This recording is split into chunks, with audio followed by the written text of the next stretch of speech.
Good morning, beginner crocheters. Today I'm going to show you how to do an easy double stitch blanket. To get started, I have an acrylic red heart yarn blue, and I also have a size 9 crochet needle. If you do not have the tools that I have, you can use whatever kind of yarn you have and whatever size needle you have. It just will make your work bigger or smaller. No big deal, easy peasy. So let's thread our crochet needle. First of all, you can hold the yarn with your pointer finger. You can wrap it around and then grab the yarn as so with your fingers. And then you can wrap it around and then pull the loop through over the crochet needle. That means you have your first loop. Now, if you leave your loop loose like this, it's going to cause problems because your crochet stitches will be uneven. If you think that you need to pull it real tight like this, and some people want to like take it and go, oh, I want it tight around my crochet needle, you're going to have a hard time working the stitches too, because sometimes too tight loops just cause problems and you can't work your needle through it. So really what you want to do is you want to make sure that your crochet stitch can slide up and down on your needle. Let's begin. We want to go ahead and chain. And you want to keep chaining for your blanket.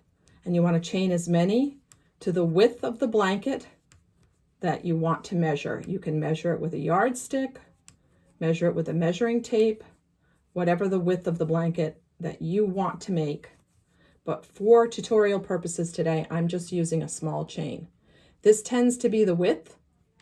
This is the length, but we're not making it lengthwise. Our stitches usually go widthwise. So skip 2, and I'm going to show you why we're skipping 2 to add height in a minute. But you want to wrap the yarn around your needle, go through the 3rd loop, pull the loop through, and now you have 3 on your chain. On your crochet needle. Then you want to wrap around again and go through only the first 2. Then you have 2 left. Wrap it around and go through only the first 2. Yay, you've made your first double crochet. Okay, so don't make the mistake and go through the same loop again, because this is where your chain is. So you want to make sure you work in the next stitch over that you haven't gone in yet. So you want to wrap around, go through the next stitch. See, wrap around again and pull that yarn through, and you've got 3 on there. Wrap around. We're going to go through the first 2. We're going to go through the second 2. Wrap around. We're going to go through one you haven't worked in, the next one over. Pull it through, and you've got 3. You're going to wrap it around, do 2 and 2. And we're going to go through the one you haven't worked in next to it. Wrap it around, 2 and 2. Wrap it around, pull it through, 2 and 2. Another double. Wrap it around, go through again, pull it through. You've got 3 on your crochet. Wrap it around, 2 and 2. That makes your double. See how lovely that looks? And now your last one, wrap it around, go through.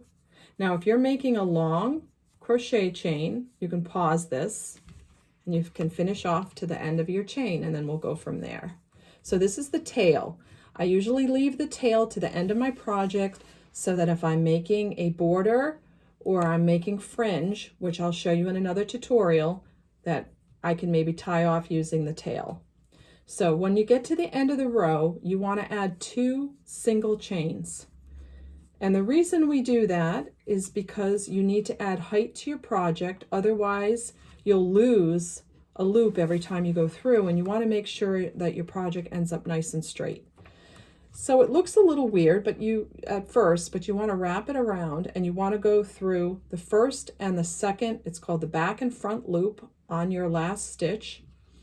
So there's a front loop and a back loop right there. You're going to go through both of them. Yay. There you go. There's 3 on your chain again. Wrap it, chain, crochet needle. Pull it through the first 2, second 2.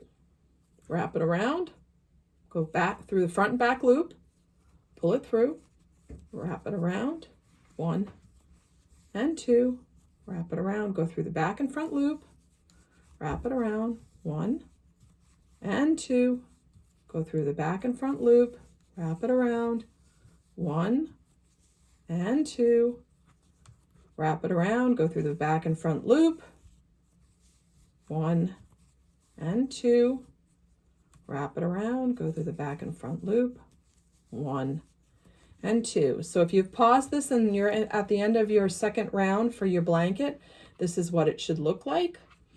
And this is, I saved that very last stitch right there for you, because sometimes when you're a beginner, you tend to only take the first loop right here. The front stitch is what I mean.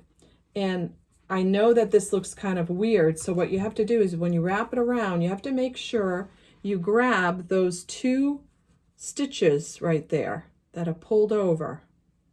Because if you don't, you're not going to have a nice straight row. So there, see how you have a nice straight row right here, and you've got those 2 loops worked in. Otherwise, you'd have a funky extra loop here, and then when you got to the end of the 3rd row, you'd go, well, that doesn't look straight to me. So that's why. So you want to do 2. We're going to do 1 and 2, turn it around, and again, you're going to go through front and back loop with your double chain. So you're going to wrap it around, pull it through, 1 and 2, wrap it around, pull it through, 1 and 2, wrap it around, pull it through, 1 and 2, wrap it around, pull it through, 1 and 2, wrap it around, pull it through. So by the time you've got to the end of your 3rd row on your blanket, it should look something like this. Okay? So this here might look a little tighter to begin with because this is your first chain row, and that's usually sits at the the head of the bed. But again, I'll show you in another tutorial how to do a border and how to do a fringe. Thank you for watching.